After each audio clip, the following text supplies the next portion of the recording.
Welcome to the Geekcentric podcast, and welcome to our spoiler-free review for Teenage Mutant Ninja Turtles, Mutant Mayhem. Cowabunga, dude!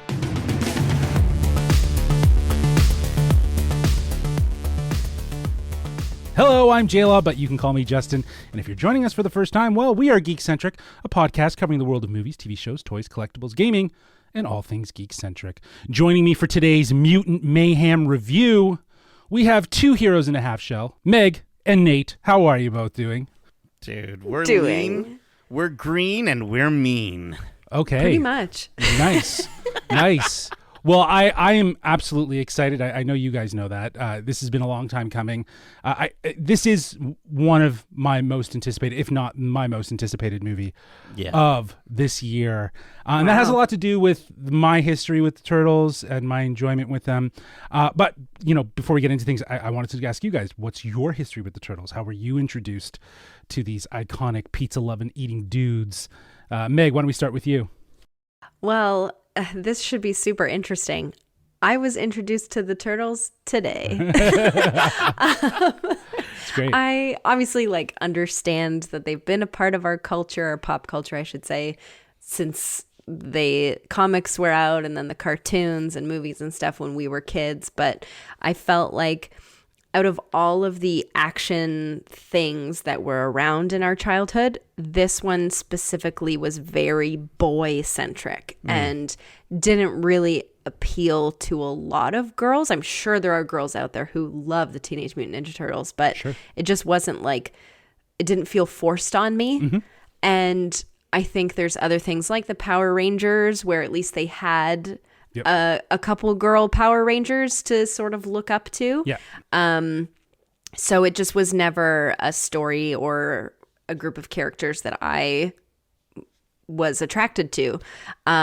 Now this movie was announced and the trailers and stuff were coming out, and as an animation geek, holy moly, this pulled me in. So I was really excited to watch this movie too. Yeah, I think that's a great call out too, to think that back in the early 80s, I think it was 87 when the cartoon came out, you know, it was probably a more boy-centric TV show, and it was targeted that way, you know, with action figures and stuff like that, and how toy companies really did create a sense of, you know, gender paths, if you will, for how they targeted certain things. But yeah, today is definitely different. I think that there's probably girls that are into Teenage Mutant Ninja Turtles or found the interest in it outside of just the movies and other things like that. It could be comics as well, because there's a very lengthy history of comics. But yeah, I'm glad that this was your first introduction. It sounds like it was the perfect way to introduce the Turtles. Oh, fantastic. Mm-hmm.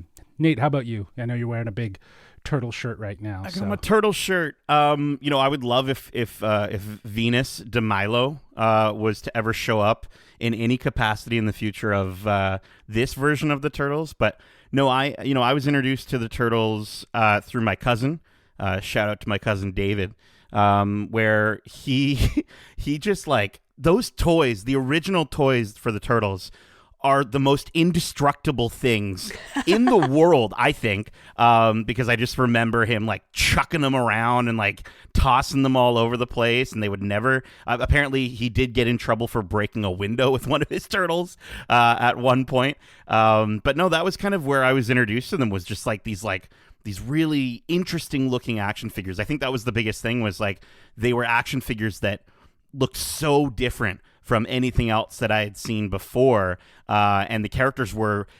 My favorite aspect about all of them was it's just it was very chonky, really thick. Chunky, thick characters with thick arms and really robust. You know, I think my least favorite thing about a lot of action figures these days, you try to stand them up and they won't stand on their own. Oh, no, all the turtles, all the toys were for the most part able to just you hunk them down onto a desk, you play with them, and you have fun. So I really learned about the Turtles through them, and then of course through my cousin and through the toys. But then as time went on, got into some of the animation. However, I still have yet to fully watch. I might have seen scenes from here and there, but I've yet to fully watch any of the original 90s live action movies. Wow. And so I'd love to, Justin, you and I, we got to do I'd love to have like a movie night. Sure. We watch all three. Yeah, I would probably opt to not watch number 3, but okay. No, again, I want to preface that I'm not necessarily a Turtle super fan. Knowing every ins and out of every character and their origin and all of that, because there is a lengthy history. Not everything was established in the comics. A lot of it was established in the cartoon shows, and then they would find their way into future comics and toys, as you mentioned. But yeah, I think very much similar to you, Nate. I was introduced to Ninja Turtles from my cousins.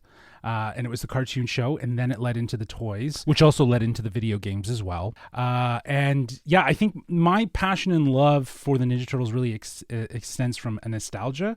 It's like the thing that I remember from my childhood. It's the thing that I remember being so obsessed about. I was obsessed with the cartoon show. I became obsessed with the toys and the video games. The first movie I ever saw in a movie theater was the original live action movie in 1990. This obsession took me by storm. It extended even to me being at daycare and convincing kids that we could dig a hole in the sandbox and that it would take us to the sewers where we would see the Ninja Turtles. So That's awesome. I coerced a whole bunch of people, and we did, like, we worked a lot, and we got to the bottom of it, and there was nothing.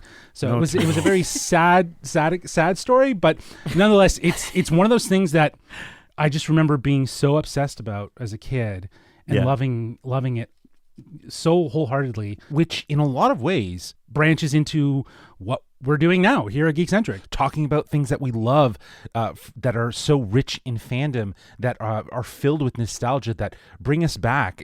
I think in a lot of ways, Teenage Mutant Ninja Turtles is sort of the beginning origin stories for me as to why I'm such a geek. So you're telling me, Justin, that big hole that I've been digging for you in my backyard, that's for nothing? No, we abandoned that long ago, my friend, long ago. But listen, before we get into the synopsis, I just want to take a pause here and remind our listeners that here at Geekcentric, we support the Writers Guild of America and the Screen Actors Guild and American Federation of Television and Radio Artists as they strike to get the contract they deserve. Without incredible writers and actors, we wouldn't get all the incredible stories that offer us escapes into fantastical worlds, heartfelt moments that provide us with perspective, or mirrors of our own reality that allow us to look inward and reflect on how we can collectively do better. That's what the WGA and the SAG-AFTRA are looking for, studios to do better by them so that they can keep making these stories while supporting their families. So if you want to support the actors and writers of the things we love, you can do that by checking out the links in our show notes. All right, now let's get into the synopsis of Teenage Mutant Ninja Turtles Mutant Mayhem. After years of being sheltered from the human world, the Turtle brothers set out to win the hearts of New Yorkers and be accepted as normal teenagers through heroic acts. Their new friend, April O'Neil, helps them take on a mysterious crime syndicate, but they soon get in over their heads when an army of mutants is unleashed upon them. This stars Micah Abbey, Shimon Brown Jr., Nicholas Cantu, Brady Noon, Ayo Edebiri, Ice Cube, Jackie Chan, John Cena, Seth Rogen, Paul Rudd, Giancarlo Esposito, Post Malone, Hannibal Buress, Rose Byrne, and Maya Rudolph. This is directed by Jeff Rowe and co-directed by Kyle Spears, from a screenplay by Seth Rogen, Evan Goldberg, Jeff Rowe, Dan Hernandez, and Benji Samit. Teenage Mutant Ninja Turtles Mutant Mayhem is in theaters and real 3D, apparently. Whoa. So it's going to be in 3D. August 2nd, so tomorrow, based on when you're listening to this episode. Now, while we did collectively see this movie as part of an early fan event screening here in Toronto, and not as part of a press screening, I still want to take a second to thank Paramount Pictures Canada for giving us the opportunity to do a giveaway where we gave fans passes across Canada to see this movie earlier, even earlier than us. They actually saw it this past weekend, but we were so happy to send fans to see this movie early ahead of its release. So huge thanks to Paramount Pictures Canada and the Tarot Group for making that possible. And it was delightful to see some of the posts that that people posted. And I think one of my favorites is the fact that people were posting stuff with their kids, right? And I think that's such a lovely sentiment. Yeah, exactly. Well, with that sentiment, I think it's as we usually do with our reviews, we're going to talk about what worked and what didn't work, and I've got some pillars, if you will. We'll talk about animation, voice cast, music, and we will wrap things up with story. And through that, as we go through it, please sound off what worked, what didn't work. Animation is where I'd like to start. We were talking about it briefly after the movie, and the strength of this movie is the animation. And much like Into the Spider-Verse or Across the Spider-Verse or Mitchell's versus the Machines, Mutant Mayhem continues to push the boundaries of animation and find its own unique style. A friend of the podcast, Eric Marchin from the Untitled Movie Podcast, called it grotesquely beautiful, which is incredibly fitting because the beauty is in the imperfection. It's the grunginess of the style. It's the lines outside of the lines that give this iteration of the Turtles the most refreshing reimagining that is so welcomed. Huge shout out to the entire team that brought this visual artistry to life. Like, they should be incredibly proud of what boundaries they pushed, and it worked so friggin' well. It was so well done. Yeah, it's gorgeously animated, and I love how it's funny because as we were watching it, I was thinking like, is this going to be in 3D? Because there were definitely moments of ooze spewing out and goo and gross stuff being shot at the screen, and some other things being shot at the screen that's gross and grotesque. But at the same time, I think that beautiful aspect of the visuals, the lines drawn outside the lines, the sort of almost depth between those lines on a singular item or a singular building or a structure really would lend itself well, I think, to 3D. But I like how the visuals matched the vibes from the Turtles themselves, right? Where, it's sort of, the entire thing looked youthful and looked sort of like like a book of doodles that you would see in a high school student's book, and I think that just fits so well, where it doesn't pull directly from Mitchell's versus the Machines or Spider-Verse, but it sort of does it in a way that complements, continues the conversation, and continues that, right? It's so nice, and I think it's so unique and so fresh. And I'm just really happy that this is the visual style that we've landed on for this hopefully franchise going forward. Yeah, I think it was a very inventive way to take animation and put it towards a group of characters like this and a story like this, where they are teenagers, and it doesn't play with regular boundaries. Like, the human anatomy in this is not real and not normal, and I'll be honest, sometimes a little uncomfortable to look at. Yeah, which is all part of it. I mean, personal taste, the human design was not for me, but again, very personal taste. I loved the design of the Turtles and the other mutants. I loved the landscape design in this movie.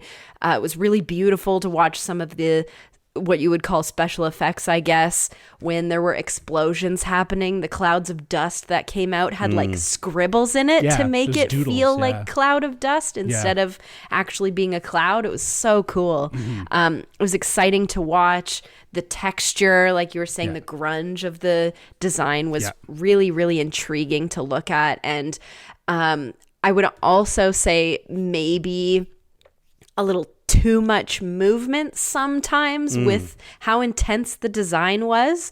It was really eye-catching, but also hard to pay attention to one thing at some moments, just with a lot of action going on sometimes.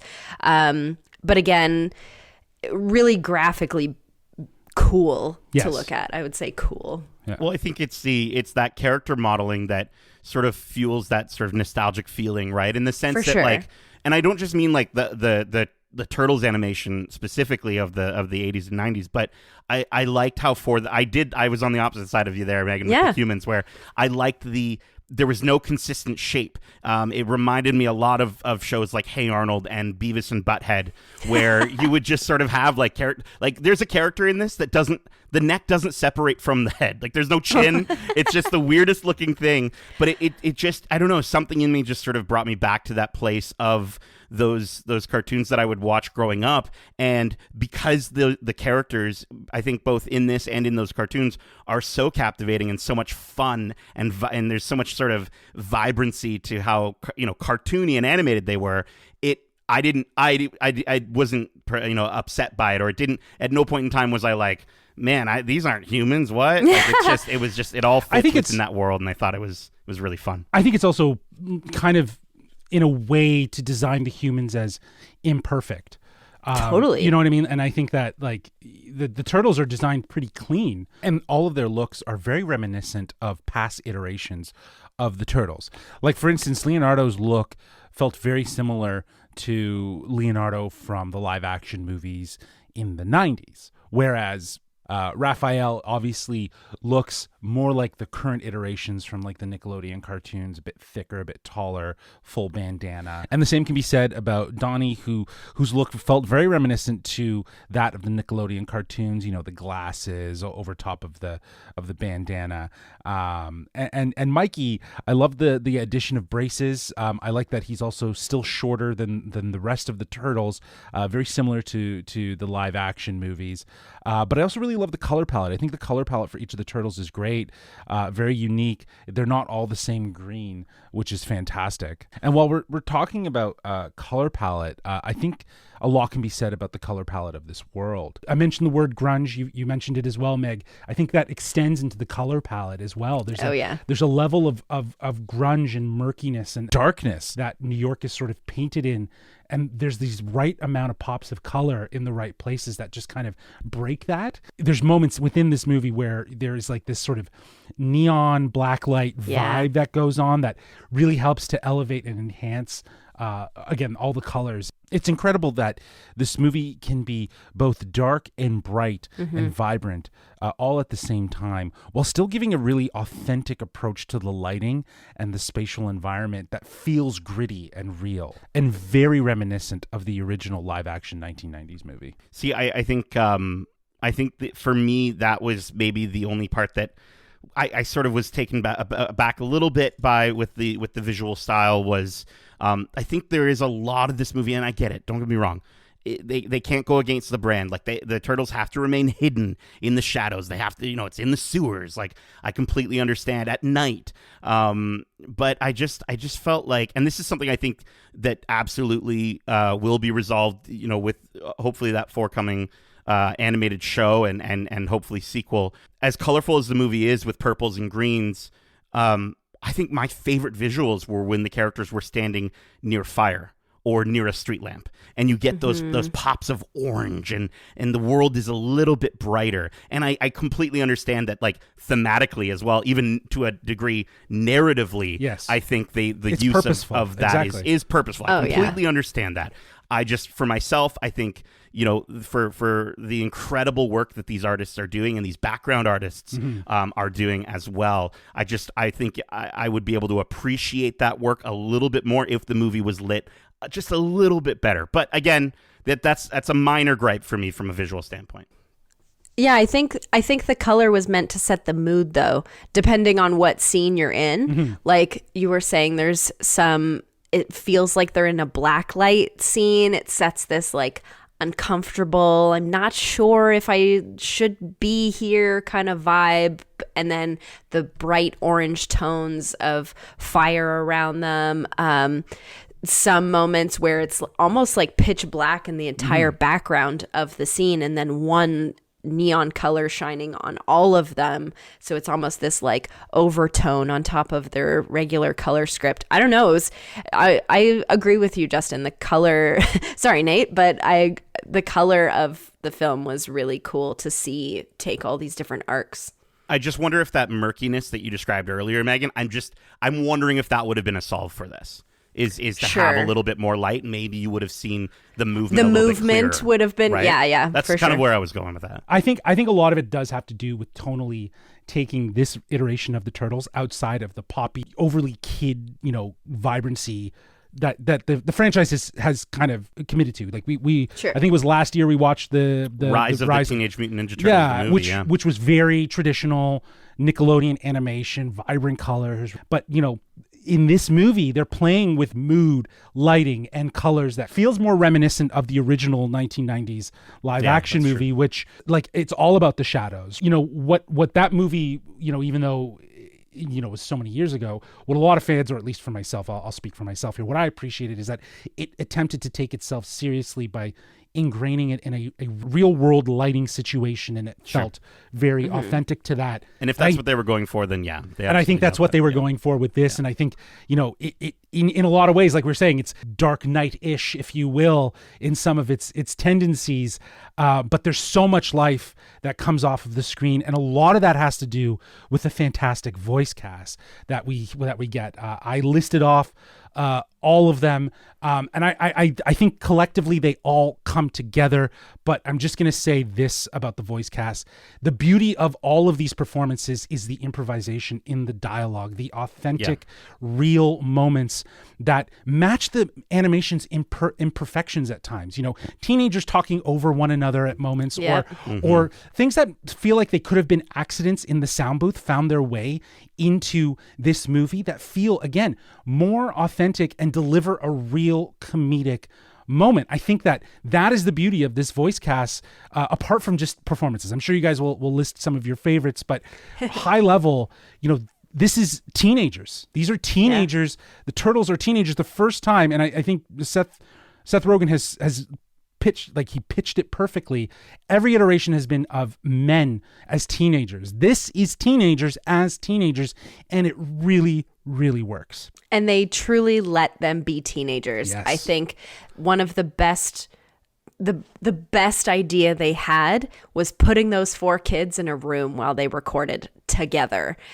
That was the smartest thing to do with these guys, because it shows that they enjoyed themselves and they were having fun and actually interacting with each other while saying these lines. And like you said, there definitely were improvisation moments, because nobody could have written some of the things that they say, because none of us know that lingo. Yeah.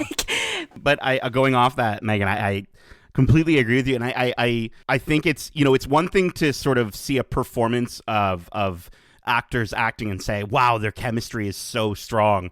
But I think from an animation standpoint, for that to come through so much in their voices is incredibly impressive. And I think Nicholas Cantu, Brady Noon, Micah Abbey, and Shimon Brown Jr. they're just so stellar. They're and great. They're so charming. And I think within the first 15 minutes, not only do they make it perfectly clear that you're listening, you're hearing voices of teenagers, they're also so incredibly relatable. I'm in love with the fact that my favorite turtle, who's Mikey, is just as big of an Adele fan as I am. I think that's awesome. And I love how bold they were with how many modern references to pop culture that we got. And I think not only does that add humor and things that like sort of all audiences can connect with, but it also works so well for the story, showing just how obsessed these turtles are with the outside world. Mm-hmm. And I thought to your points, like the ability for them just to sort of be like, yeah, bring up a movie or bring up something that you love or that you connect with, with Donnie being so stoked about, anime. I could totally see Micah Abbey maybe being a super anime fan and just bringing up those aspects that helped inform his character and the writing for this movie. They're so good. The Turtles were phenomenal. They were the highlight, and they definitely it's called Teenage Mutant Ninja Turtles for a reason. And I think that this is the most, as you said, Nate, the most relatable iteration of the Turtles that I think we've ever gotten. In all honesty, I think that again, going back to Seth Rogen's initial pitch of wanting to make it teenagers, I think that is what really does ground this in that relatability, in that plausibility, is having authentic teenagers act this out. But as we're saying, they are the heart of the movie. They are surrounded by an incredible cast. I'm not sure. I think, Nate, you might have been a little indifferent about Ice Cube as Superfly, but I thought he was great. I think he brought his Ice Cube-ness to the Very role, so. which is great. I'll never get over the fact that he mentions that line 6 a.m. and police are at my door, which is actually an Ice-T reference, which I think is absolutely hilarious that Ice Cube is referencing Ice-T rather than Ice Cube, which means that Ice-T is apparently canon in Teenage Mutant Ninja Turtles. I mean, a lot of things are canon, right? Yeah, exactly. Yeah. But yeah, who were there any other standouts for you guys in the voice cast? Well, just to really quick, I didn't so much have a problem with Ice Cube as I did with the character of Superfly. I think there was a little bit left to be desired, and we'll maybe talk about that when we do talk about the story. But I mean, Jackie Chan, holy crap, is like pulling at my heartstrings, left, at right, and center. Absolutely phenomenal. Ayo Edebiri, I mean, what a phenomenal year she's having. She keeps popping up all over the place in all these movies, and rightly so. She's so talented, and she's such a wonderful April O'Neil, and it's just awesome to see how her story is reflected similarly to the Turtles. And then also just high level, I just got to shout out Paul Rudd, because freaking Mondo Gecko, like, he's just the coolest character. He's so much fun, and I want to be friends with him so bad. Mm-hmm. Mondo Gecko is Paul Rudd in an alternate universe. Yeah, 100%. Well, I think he just played himself. Yeah, and I think the same could be said about every single voice actor that lended their voice to this. Totally. I think that Rose Byrne, we didn't get enough of her, but hers. I wanted more of her. Was fantastic. Which one was she? She was Leatherhead, the crocodile. Oh yes. Yeah, the Aussie. I think it was Aussie. Yeah, it was Aussie. Yeah. I think they went Aussie with it, right? So, but yeah, I think again, the thing about this voice cast is that they really do come together as really just embracing. I think I get like you were saying, parts of themselves, infusing that into their characters. Seth Rogen as Bebop and John Cena as Rocksteady. Such great casting. Perfect. And hopefully we'll get to see more of these characters in future iterations. Okay, another part of this movie that I really, really enjoyed was the music. Not just the pop culture soundtrack, that we got, but very much the score from Trent Reznor and Atticus Ross. I think that this duo has such a unique sound that was perfect for this movie and really had an emotional range that helped guide the story. I really enjoyed how they obviously infused different styles of music. There's obviously this very prevalent 80s, 90s synth style that just harkens back to the origins of the Ninja Turtles. But also there was this moment where we got some video game style music. And as we all know, there is a huge library of video games in the Teenage Mutant Ninja Turtles canon. So, this all comes together really, really well. The music adds the right punch to the action. It also really accentuated the more heartfelt, emotional moments. And I think Trent Reznor and Atticus Ross were the perfect choice just because of how much dimension they were able to add to this already multi-dimensional, multi-layered movie with animation and voice acting. The music still stands out as something that is top tier of this movie. I put the album on the way home and download it immediately, obviously. But 80s synth vibes is something that obviously I think you'd expect from these composers, but alongside like beautiful, really beautiful piano tracks, like really soft piano moments, and then the coolest thing that I was just reading before we got started here is that there's a song, and I think I did notice it in the climax of the film, that's inspired by Attack on Titan, which is so funny because I think it's awesome how even the music, how they're, you mentioned, Justin, they're paying homage to all the stuff that came before, but they're also paying homage to the things that these turtles, that these characters, hold so close to their hearts. And I just love that it highlights Donnie's love of anime at the same time. And we always talk about how, you know, important the score is and the music is in these movies to really, you know, help you feel all these emotions as the movie goes on. And yeah, dude, they really nailed this. it. And Yeah. and I love, like, I think the great part about listening to the soundtrack is, like, the songs are, like, quick. Like they're like a minute, 2 minutes long. Because I mean, this movie itself is only what, like an hour and 44-ish minutes. So like, you know, they have to move, but like it's just, I don't know. I think they did such a really, really fantastic job with the tracks on this, alongside the hip hop anthems that Yes. I think popped up like at least like some of them like two times in the movie, 3 times. There was in the one movie. that obviously like Can I Kick It? Can I Kick It is actually part, I think, of the theme of this movie. Yeah. I think that the balance of pop culture soundtrack elements with the Trent Reznor, Atticus Ross score really does balance the tone and the vibe. Vibe. We vibed. We Yeah, vibing. so yeah, it's vibing. vibing. We're vibing. Feels so retro and feels so of a time when, you know, the Turtles were very relevant. Do you know what I mean? Like Yeah. it's a call. It's that loving callback to the 90s and 80s in the music capacity that brings in that feeds in that nostalgia.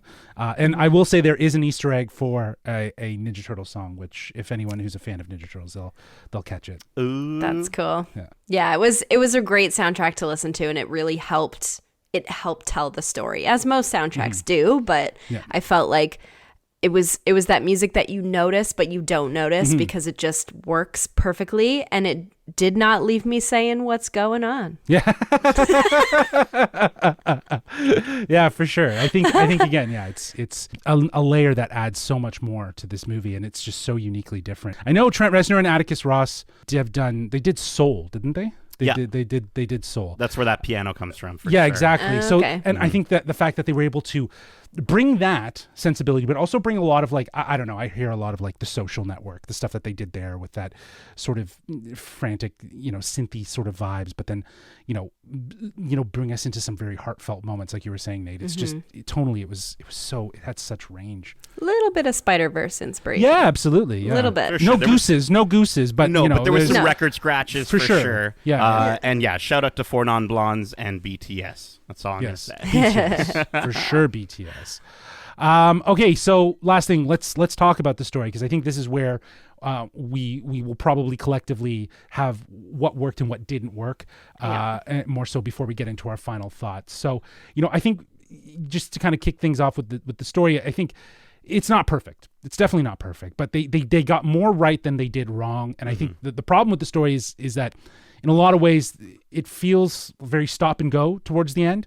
Like we're amped into action, then we're stopping, then we're going, and then we're stopping. And I think this is layered with these emotional beats that they really are trying to hit, which do land. It's just they're just poorly placed in the overall pacing of this movie, and especially towards the final act. We've talked a lot about final act movies really rushing.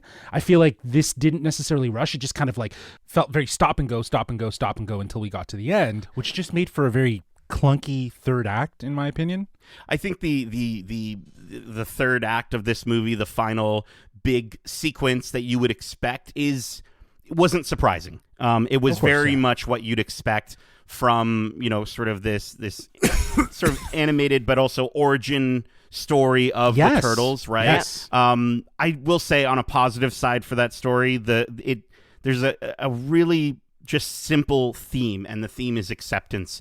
Yes. And I think it's awesome because we talked about how we were so happy and stoked, like when the first trailers came out, and we're like, they're teenagers, yes! Like it's I love how the theme of acceptance is so closely tied into the experiences of growing up, right? Yeah. And it works so well for the concept of Teenage Mutant Ninja Turtles. Yes. And we see them experiencing just wanting to belong, like pretty much every other teenager. But they also brought in April O'Neil with she had this, you know, the same goal, right? The same sort of, you know, what they both wanted, sort of the same things, but in different ways, and in ways that worked for them, and just by the end of it, you're sort of just given a hell yeah for like a cowabunga for not just the There's Turtles, a lot but of for moments, April as well. Yeah. I really really enjoyed the theming, but yes, the spots where it just sort of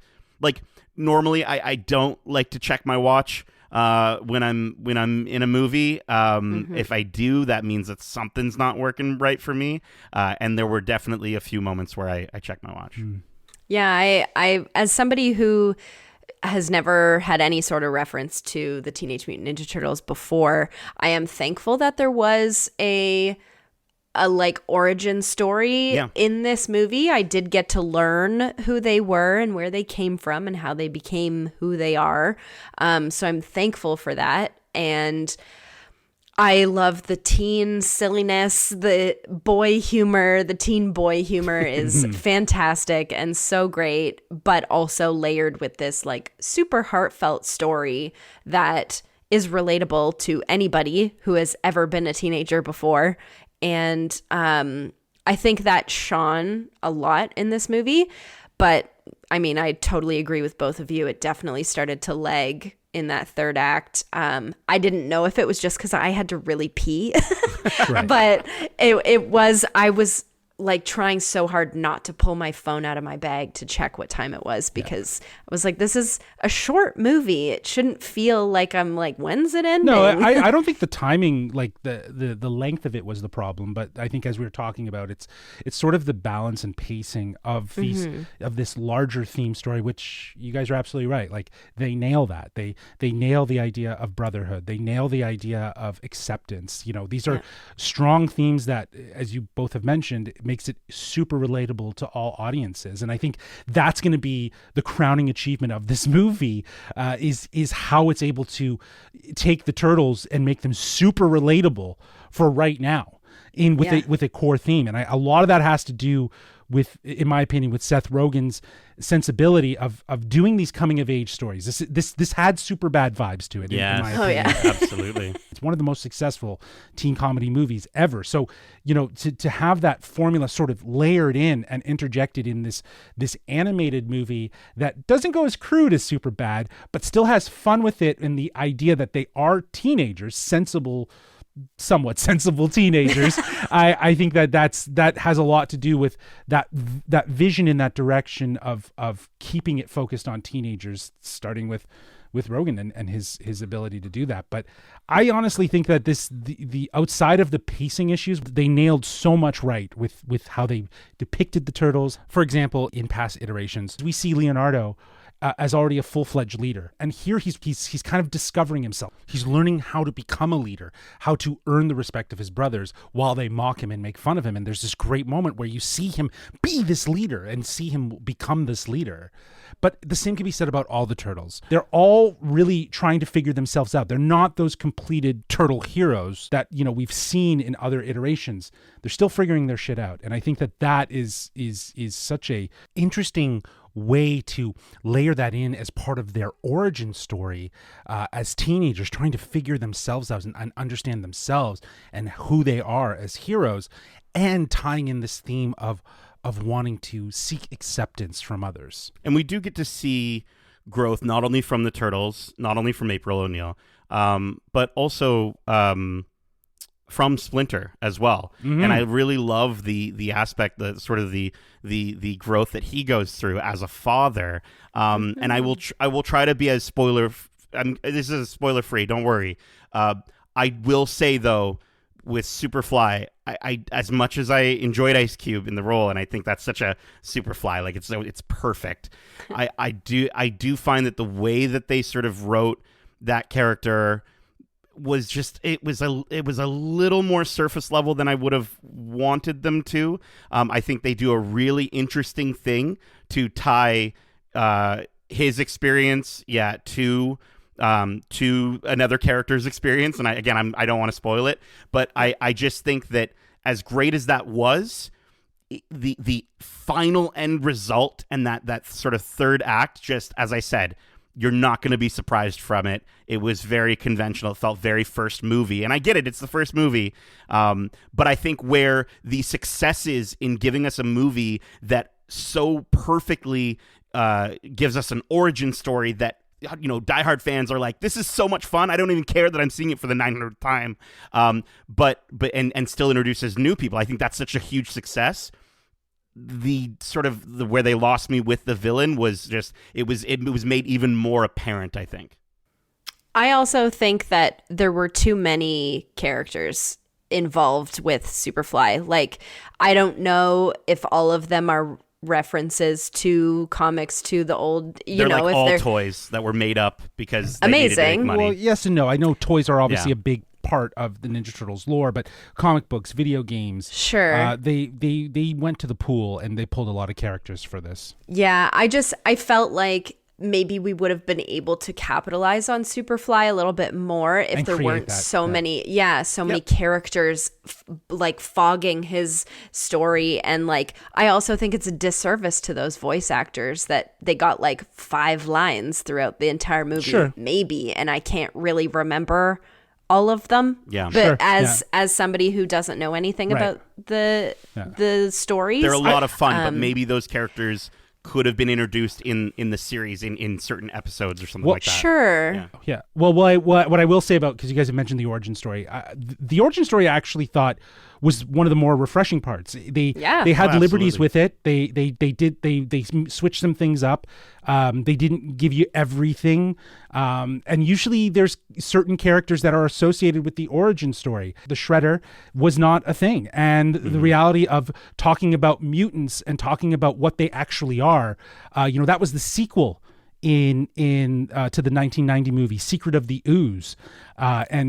Here it's very much the narrative bridge, if you will, the narrative connectivity through it all is the OOZE. So I enjoyed that they focused on that aspect for this first movie. I think that works really, really well. But you're right, there's a lot of characters, and who knows?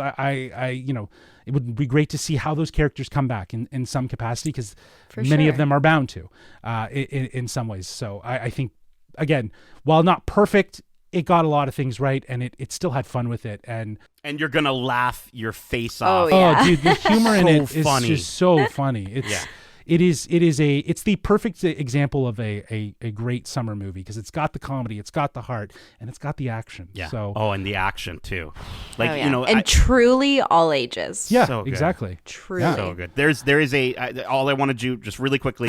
Well, I know you're going all over the place, but there is a sequence that you just sort of get to see sort of a montage of fighting, almost in like a side-scrolling sort of frame. Video game style. Yeah. And dude, I was literally like, I normally try not to say too much when Jess is next to me because I know he hates it, but like, I was just like, dude, like I was like, whoa. And we were just both like, I could tell we were both freaking out together because it was so cool. They have fun with the visual style of how they tell things. Like, I know things moved pretty fast, like you were saying before, but in relation to the story and how they do a moment like that, where they do a series of montages with the fight sequence or the slow motion. Yeah. Like when they did do the slow motion and you were able to see things, it really does pop in relation to some of those fast moments where you're not able to catch flips and turns and those sort of things, right? So much of a different, again, vibe that is so inherently unique to this movie. Love it. I think we've blown enough smoke up this movie's ass, or at least I have. And I think that might be the perfect time to just wrap things up here with our final thoughts and our score, which will be out of 1 to 5 canisters of ooze. Ooh. Meg, why don't we start with you? Absolutely. As someone who knew absolutely nothing about these teen turtles going into the movie, I still got the backstory I needed. Wasn't too much, but it's just right. And I had so much fun.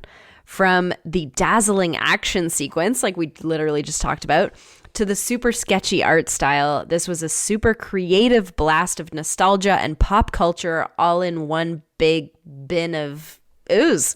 I wasn't always interested in certain stylistic choices, and the story lost me at a couple of moments, definitely at the beginning of Act 3, but I still really enjoyed all of the performances. The soundtrack had me rocking in my seat, and I'm super excited for people to check this one out.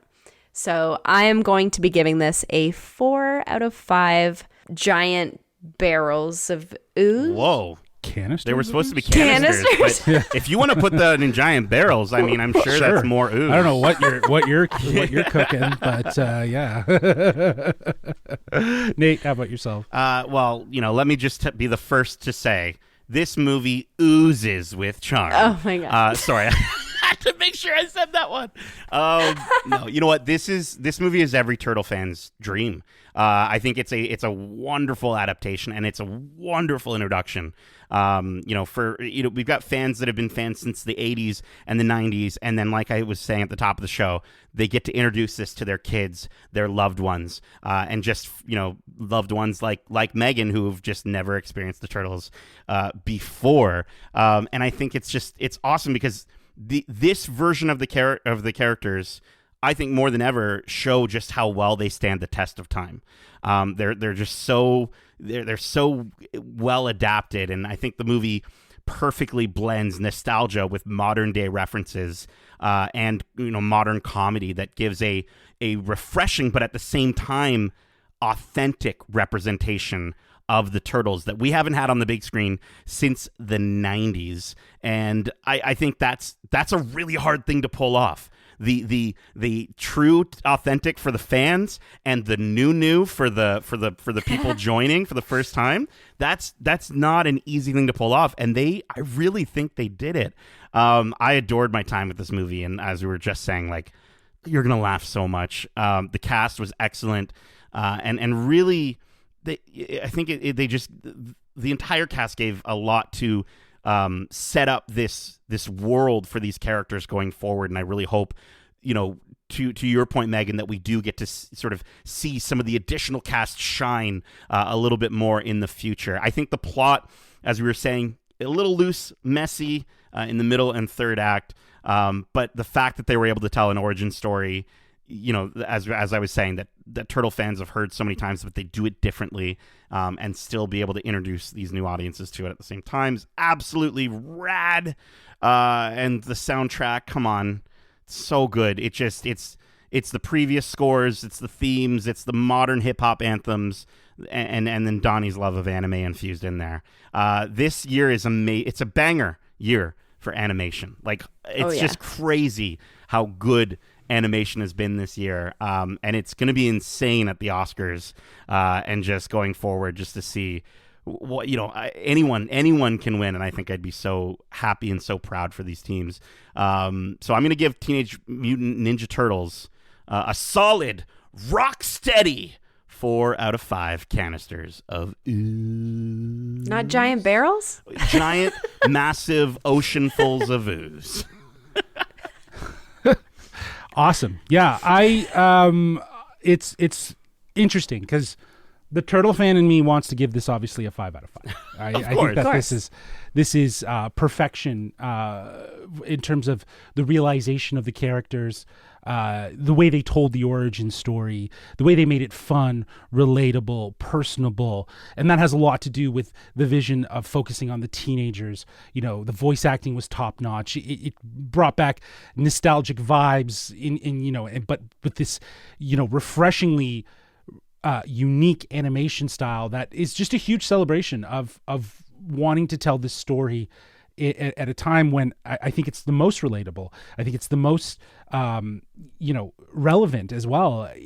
We've seen other stories that have a lot of similar themes and morals, but what's great is that they're taking all of that and fusing it into the Ninja Turtles, and it works so well.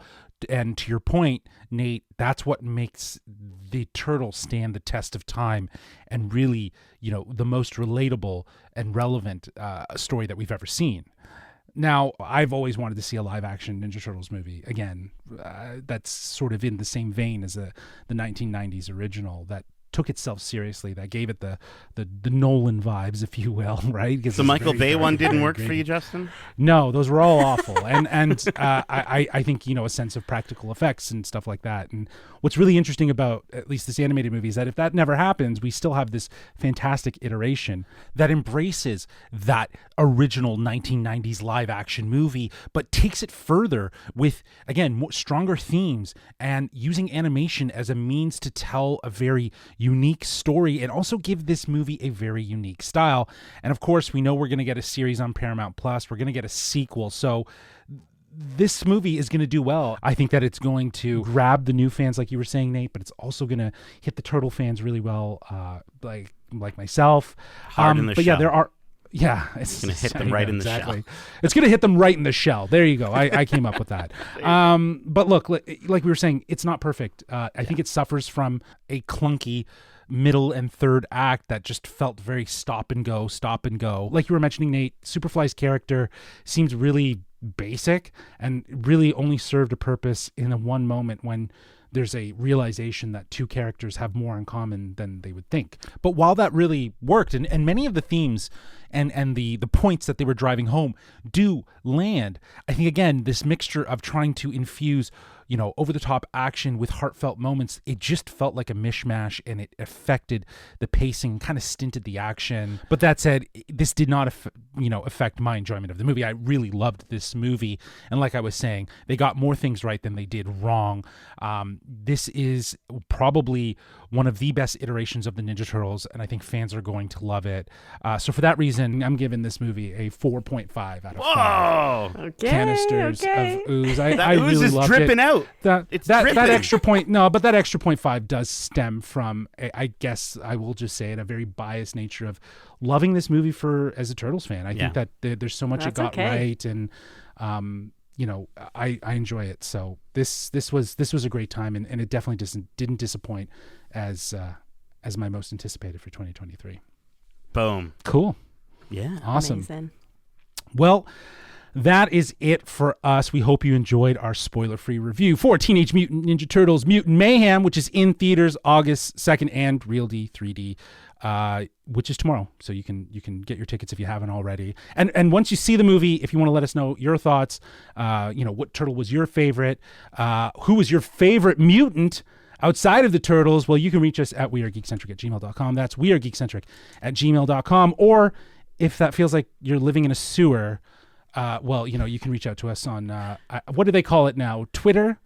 The app formerly known as Twitter. Yeah, you can reach us on the app formerly known as Twitter at GeekcentricYT, or you can reach out to us on Instagram and Threads at We Are Geekcentric, and TikTok. We're on there. Also, if you want to keep the conversation going with us, please join us on our Discord. Link is in the show notes. We'll be opening up a spoiler room for Teenage Mutant Ninja Turtles Mutant Mayhem once the movie hits theaters August 2nd. Keep in mind, we also have a ton of other great episodes covering the latest movies and TV shows, like our spoiler-free review for Disney's Haunted Mansion, Oppenheimer, The Bear Season 2, and They Cloned Tyrone. All available now for you to listen to. We also just wrapped our watch club for Marvel Studios' Secret Invasion. Yeah. Nate had Spooner, a.k.a. Alan, on the show. They got into all things Secret Invasion. Be grateful that I wasn't on that episode, Nate. Oh man, you would have. It would have been I would have gone off. It would have been rough. But it's still a great listen. Some great conversation to be had. I will say, when the shows are kind of when they're not what we want, when they disappoint us, and we're still covering them week to week, in those moments, I will say, I usually go into these episodes feeling like, oh no, we got to talk about this, and by the end of it, it's kind of like a nice, like, geeky therapy. It's a therapy session. You know what I mean? We It's just definitely, get to, like, vent on it. If you want to hear us vent and maybe share in some of that therapeutic relief, do so. All episodes are available on podcast feeds right now, so you can enjoy what are episodes of the coverage of Secret Invasion, probably more so than the series.